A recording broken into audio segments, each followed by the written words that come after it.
What is going on, Raider Nation? It's your boy Sanjit back at it with another video. Today, we are talking about some really important things that are coming out of the Las Vegas Raiders OTAs.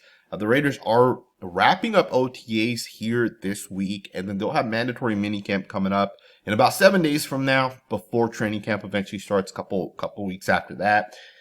But we're getting a lot of interesting things that are coming out of the Raiders OTAs. Patrick Graham, the Las Vegas Raiders defensive coordinator, actually spoke at OTAs yesterday, and he was asked multiple questions, multiple times. He was asked about Pete Carroll. And Patrick Graham's one of those type of coaches that's very honest, and he's very open. Like, he doesn't try to hide things. And one of the things I picked up that I feel like a lot of other people have kind of picked up as well is the scheme and system is definitely going to be different this year. Right, in the past 3 years, Patrick Graham's had full control to run the defense. However, he kind of saw fit. Right, Patrick Graham historically has worked with guys like Brian Flores, Bill Belichick, Steve Spagnuolo. These are coaches that are really well respected, and Patrick Graham is as well. But Patrick Graham's scheme pulls a lot of what those guys do. Right, a lot of mixed coverages, a lot of mixed defensive fronts. Right, it's not really like a base four-man defensive line or a base nickel, right? Like, this guy mixes things up. He puts guys kind of everywhere. And that's not going to be the case as the Raiders kind of go forward. Right? The Raiders are bringing it back. They're going to simplify things as they kind of go forward. He was asked multiple times, and he had some interesting quotes that I kind of pulled that I want to just read from you guys. So one of the things Patrick Graham did say, he was asked about the scheme and system and kind of what he's kind of what the messages that he's kind of gotten from Pete Carroll. He says that one of the things that I've learned from Coach Carroll is to simplify the message and just give it to the players, right? It doesn't have to be 20 buzzwords or some paragraph or anything like that. You've got to play with great effort. We're building the foundations for being a physical football team.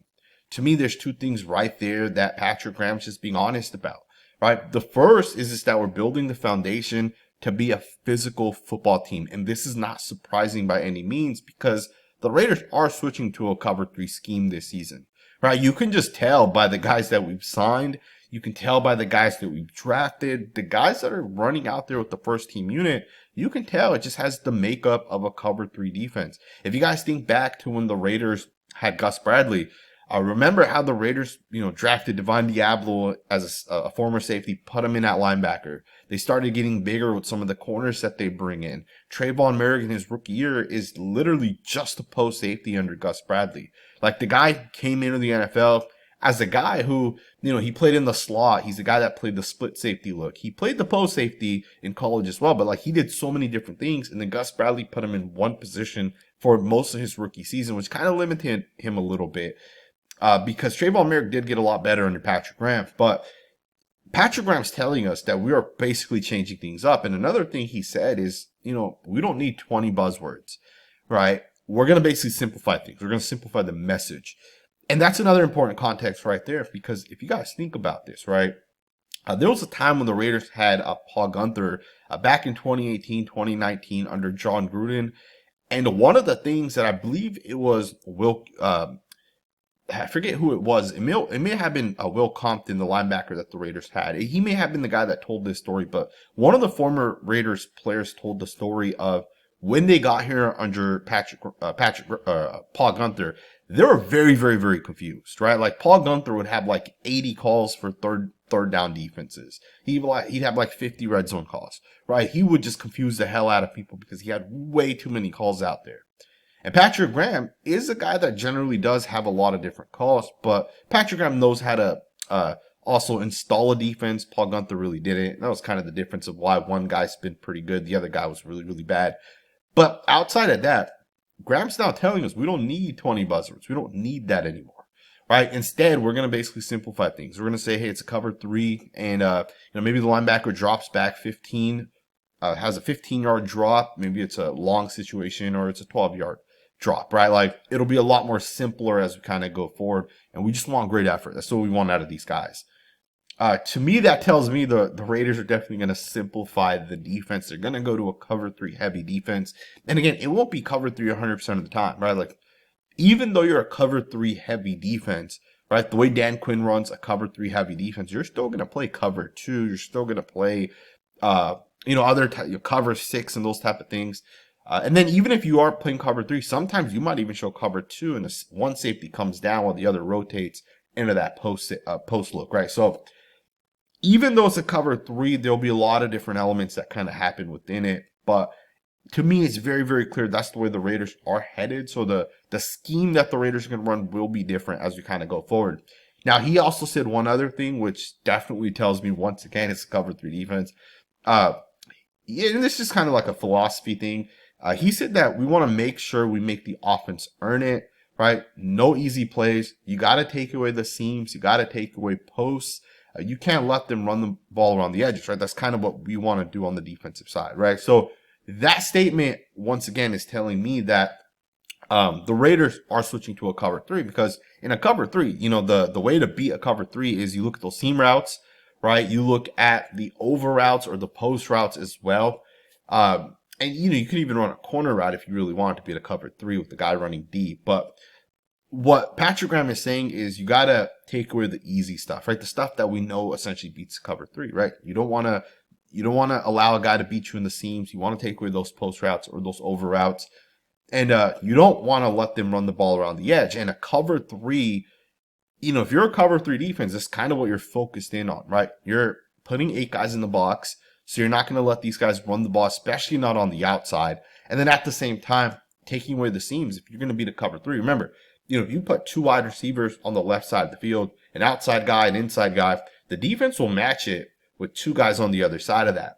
But the slot defender, if in a cover 3, will have the vertical hook, so he's gonna be going to the outside just a little bit, right? And then the receiver, on the other hand, if the receiver runs an inside route and just goes right up the seam, there's gonna be essentially a lane there, right? So Patrick Graham's saying you got to take that seam away, essentially, right? To me, Patrick Graham is telling us that the Raiders are going to go forward with this Pete Carroll scheme and system. And again, it just makes sense, and this probably isn't new news. But the fact that we're now being told that the Raiders are actually practicing this, they're putting it out there. Patrick Graham mentioned multiple times, like, hey, situational football is something that's very, very important as well. That makes sense as well. That's really a big part of what OTAs is for a defense, right? Like, you can tell, Jakorian Bennett, hey, line up in a cover 3 as a slot corner or as an outside corner and tell me what you're going to do. That's simple stuff, right? That stuff, day 1 and 2, you already know everything, right? In terms of the actual play calls. But then the situational stuff is what you're going to work on. And that's the big thing with OTAs. And Patrick Graham kind of talked about that as well. If a guy runs an over route, whose responsibility is it? And then as a linebacker, how long do you carry an over route? Or do you just run with it all the way through, right? Or at some point, do you pass it off? Right? So those things like that they kind of talk about at OTAs. I really, really like Patrick Graham as a coach. And I do find it interesting that, Pete Carroll's going to be the guy to kind of influence this defense of how it's going to go forward. How much does Patrick Graham have, in terms of role as we kind of go forward? Right? Like, what does Patrick Graham do in 2 years or 3? Like, is he still here with this team? Because we know Pete Carroll will be here for 3 years, but is Patrick Graham going to be here going into next season, right? So we'll see what ends up happening as we kind of go forward. There's another report that kind of came out, and, some of the reporters have kind of talked about this as well. Jackson Powers-Johnson talked about Dante Thornton yesterday as well. Jackson Powers-Johnson, something to the tune of, like, Thornton's an absolute baller, right? Everybody talks about Ashton Jeanty and how great he looks, but Dante Thornton looks really, really, really good as well. And it's kind of interesting that he's the guy that Jackson Powers-Johnson kind of, gave a little bit of credit to it and hyped up a little bit. And even Jacoby Myers, a couple days before that, told us that Thornton's not just a guy that runs fast. This guy's a real, he has real receiver capabilities to him. And I was speaking to the guy that was at OTAs, and if you guys don't know, yesterday OTAs was open, right? It was an open thing for the media to be at. And this guy told me that, hey, like Dante Thornton has always kind of looked good, but yesterday specifically, this guy looked really, really, really good. Like, and again, it's only OTAs, so we got to put the pads on. We got to kind of go down and see how things look. But he said Thornton looks like he's like the best receiver right now for the Raiders. Like, he just moves differently. He's tall, he's long, he has really good hands. He's making sideline catches, getting both feet inbounds as he's kind of falling. this guy's telling me that Thornton looks really, really, really good. And again, there's no pads, there's no helmet. So we'll see kind of when that time comes. But this guy told me Thornton's definitely the best receiver the Raiders have at OTAs, right? And again, it's OTA, so it doesn't matter a whole lot, right? We'll see what happens as this time kind of continues. But I do like the fact that Thornton is actually standing out. And it's not just a guy that I speak to. Like Jackson Powers-Johnson's talking about it. Jacoby Myers was asked, and he said this guy has real receiver capabilities to him. And the one thing I want everybody to realize is, Thornton, he came into to this, to like the combine process as a guy that didn't have a ton of different routes run, right? Like Tennessee's offense it's a gimmicky offense. It's this college offense. That offense will never translate into the NFL. Part of what Tennessee does is they use spacing, right? They put guys as far outwards as they possibly can. And with that, when you space it out the way they do, it makes it hard to kind of cover the entire football field. Also, the hash marks are a little bit different in college. So, you might line up on the left hash and the entire formation is to the left and there's like 80 yards over here to the right, right? So, Tennessee's offense doesn't translate to the NFL, but that also means there's like that unknown factor with Thornton. Like he's looking really, really, really good in OTAs right now. The route running is very good, and that was the thing that this guy told me about. He said his route running is so much better than what he had thought it would have been, right? Especially given that like all the reports were that this guy's a raw wide receiver. I forget what reporter it was. Another guy talked about it as well. I think on Twitter, he may have written an article or something, but like he talked about how the route running is a lot more crisp, right? So everything we're hearing about Dante Thornton Jr. right now is that this guy looks really, really, really good. And I'm excited for the actual training camp to come around, right? I'm excited for when the Raiders scrimmage against the 49ers and we get to see which guys actually are standing out, right? Jack Bech is a guy that a lot of people have talked about, right? Like this guy should be a day one contributor. I wouldn't be surprised if Thornton outproduces Jack Bech. Like I would not be surprised if that ends up happening. Right, especially given that I think both of those guys could end up starting for the Raiders in this first year. Right, I wouldn't be surprised because they play two different rules. I think Bech kind of plays Jacoby Myers' role, right? Similar rules, but like Thornton's kind of his own role. Like we don't have a guy like Thornton on this team, right? Yeah, he plays that Trey Tucker influence role as well, but I think Thornton also isn't going to just be an influence. He's a real threat, right? So it will be interesting as we kind of go forward. What what ends up happening. I did also want to just talk a little bit about Jakorian Bennett. Patrick Graham was asked about Bennett yesterday as well. And one of the things he kind of said did concern me a little bit because it almost seemed like to me that Patrick Graham was, kind of putting it out there that, hey, this guy essentially has an injury history and he's kind of inconsistent, right? Because we also know the report, right? And I'm going to share with you guys the actual video here in a second. But we know the report, right, that Jakorian Bennett's practicing with the number 2 unit right now. He has not taken any first team snaps. He's solely working with the number 2 group. And some people have said, hey, it's because of the injury, but I want you guys to recognize that he is practicing in full. And again, I know, maybe he's ramping it up a little bit. It's possible, but if you think Jakorian Bennett's the number 1 guy, he should be practicing with the first team unit. Like he shouldn't be the second team unit. Right, and they're calling it out like, hey, let's swap the first team unit for the second. That's when he comes in. Even when we get into nickel defense, this guy's not coming in. Like when you have that extra slot defender. So to me, it's kind of a concern. And then even more than that, hearing Patrick Graham kind of talk about it, it's interesting, right? I'm going to let you guys listen to this and then we'll talk about this on the other side. Been out here every day, working hard, the speed's not going to go anywhere. You see the physicality, in terms of him building his body back up. Can see where he's at with that just when he's walking around, but then the next step for him is just to keep improving. Again, still young player. I don't have the number of games on hand right now, but it probably doesn't get amount to a full season yet based on injury history what happened with the injuries last year. But just keep improving because at that position, once you get some more experience, see all the releases, understand the situational football is all going to help him be better later on. So there you guys have it, right? Obviously, Patrick Graham is giving Jakorian Bennett some love. At the same time, he is criticizing the injury history. He kind of hesitated to use those words, almost like injury history. And then he even threw it out there, has this guy hasn't really played an entire season because of the injuries, essentially, right? And again, one of the things we do have to realize is there are some guys that it takes, 3, 4, 5 years in the NFL for them to really get comfortable with that speed. Especially the consistent hitting every week. And the thing with Jakorian is this guy was healthy. He started for like 12 weeks straight for the Raiders. And then I believe it was week 11 specifically. He ended up getting hurt and then he missed the rest of the season. Will Jakorian Bennett get to the point where he is consistently being able to play a full 16, 17 games? Then more than that, if the Raiders make the playoffs, can Jakorian be counted on when the playoffs come around? You could be the most talented corner in the NFL. You can be the best player in the NFL. But if you're inconsistent and you're getting hurt every single year, teams are going to replace you. It doesn't matter how good of a talent you are. Teams value consistency a lot more than the actual production, right? Because, if Jakorian Bennett's the number one corner, but he misses half the season every single season. And then you have another guy that may be like the 10th best corner, but he's consistently going to play 17 games. You're going to take that 10th best corner because the drop off between, having the number one guy and then, maybe your next guy's like the 50th best corner. You'd rather not deal with that come week 16 or 17. You'd rather just know what you have, but it's consistent.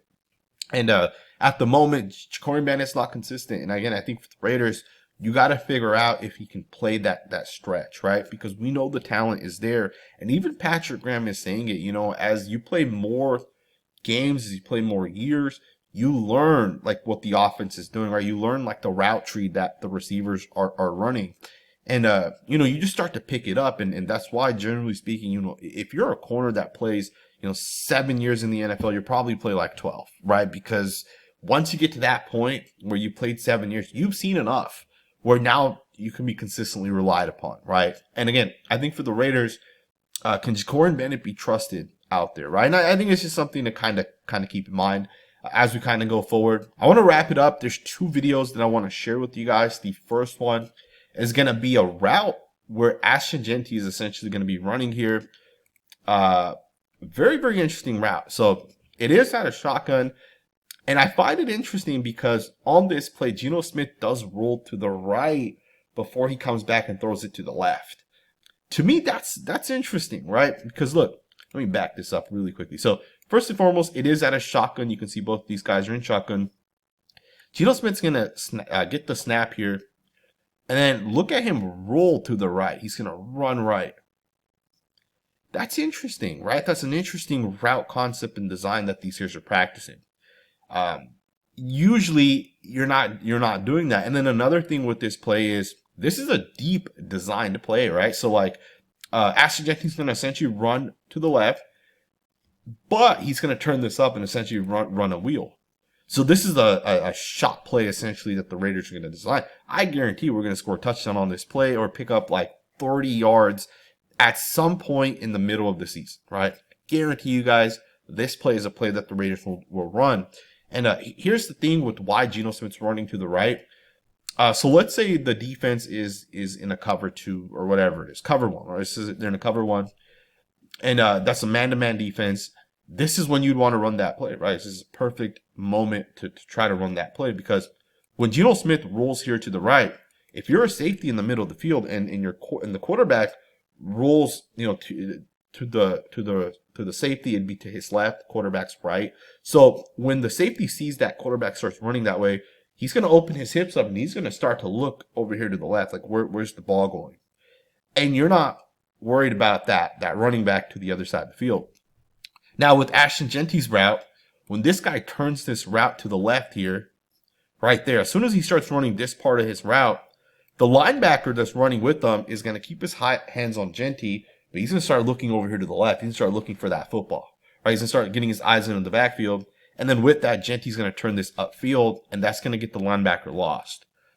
Right there, right? As soon as he turns upfield, that linebacker, if he's looking into the backfield, which most linebackers will if the running back runs this route initially, this is a nice design play right here, man. And I know they practice this play a lot in practice consistently as well because I saw other guys kind of post this video as well, and it was the same exact play. It was a different quarterback, running back combination.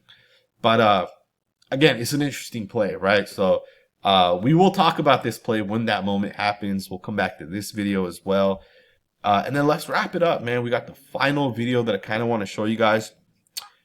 These guys are essentially, let me mute this video real quick. These guys are essentially practicing to shed, but as they shed, they're going to rip as well. And believe it or not, there's a real technique to the rip move, right? Like there's a real, like some of these guys, you can just tell it doesn't look good at all. Here's an example of a guy that does not know how to rip. Number 93 here is Zach Carter. You can just tell this is bad, right? The rip move is a way to disengage with the guy you're going up against, right? It's not something you do just to do it, right? Like it's to disengage. And this is why the coach is making him do it. I'm not surprised that this is happening. Again, to me, this is a bad joke. And I'll use Maxx, the first clip. It's still not that good, to be honest. But if you guys watch Maxx rip, it's, you know, as soon as you shed, you throw that rip in there. And the point of doing that is because an offensive lineman's going to have their hands on you, right? The rip move is to break the contact that the offensive linemen have. Linemen are trying to grab onto you. The rip move breaks the hand, right? That's the point of the rip move. It's not to do it just to do it, right? Like Maxx does it perfectly. It's one move. It's quick. It's effective. And you can just see how explosive that move looks. And then compare that to number 93 here. Just doesn't look as good, right? Watch number 93 do it. It's going to just be slower, right? So to me, that's not that good, right? We're going to skip number. All right. Then you got number 95. 95 here is going to be Lekai Photo. We'll see how he does it as well. Photo, that's pretty good. That's pretty good right there by a Photo. I mean, that's a nice rip move right there. And Photo is a lot bigger than I thought. I didn't realize he's as big as he is. He's a guy I'm excited to see how he kind of plays for the Raiders this year. I've heard that our defensive lineman, in terms of depth, it looks pretty good right now. Right? Obviously, it's OTA, so we don't really know. But like, there are a lot of unknown guys for the Raiders, right? Koonce does this pretty well as well. You guys can see with Koonce. And I should also throw this in there. You know, Koonce is not a ripper. That's not his go-to move. Koonce is a dipper, right? Koonce is going to lock in. He's going to drop the hands, and he's going to dip his shoulder, right? He's not going to rip, right? Rip's more of a power-based thing.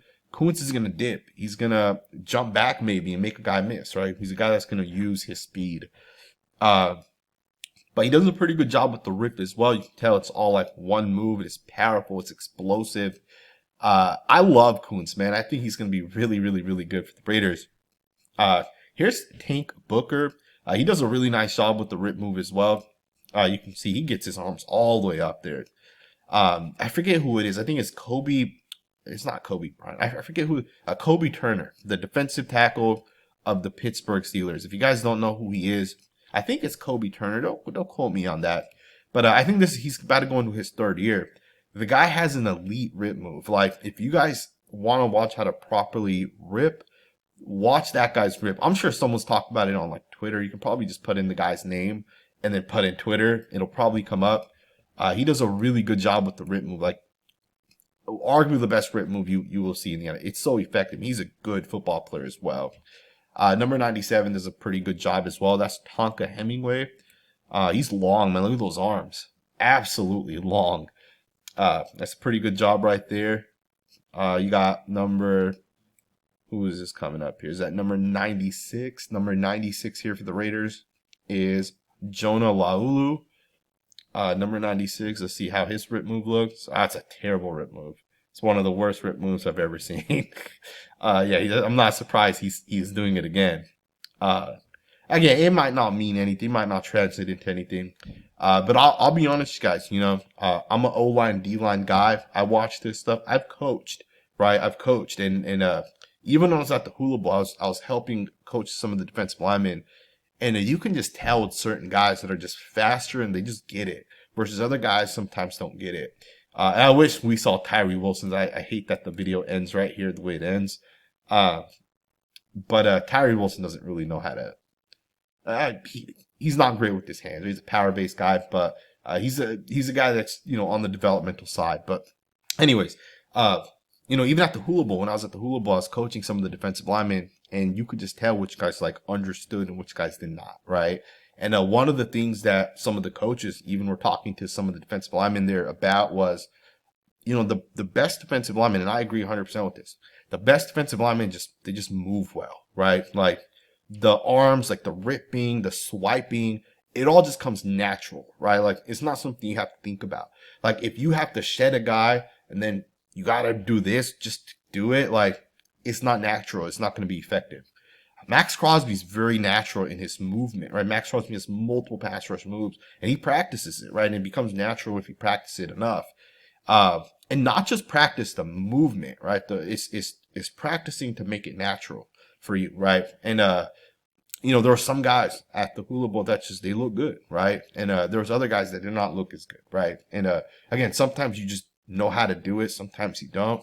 And I think some of that also is true with guys, even today in the NFL, right? Like, let's be honest, a third of these guys are going to get cut, right? And the other third aren't going to play. They'll be cut in a year or two as well. 2/3 of these guys are going to play less than 4 years in the NFL. When their rookie contracts are over, they're never playing in the NFL again, right? So hopefully some of these guys can develop, that need that development. Tyree Wilson's a guy that I really, really, really want to watch this season. So we'll see how that kind of ends up as well. Either way, man, I hope you guys enjoyed this video. I hope you guys enjoyed the slow pace of this last segment or two. And let me know what you guys think, man. Let me know what you guys think in the comments below. Mandatory mini camps coming up for the Raiders here in about a week or so. So we'll have that part kind of coming up. The Raiders are mostly healthy at this point. I think Christian Wilkins, Adam Butler are the two guys that haven't really been practicing. Like I don't even think Christian Wilkins was out there. So hopefully he's good to go. Hopefully it's not that he's going to get surgery or something to that tune. Let me know what you guys think, man. Thumbs up, subscribe, and I'll see you guys next time with another video.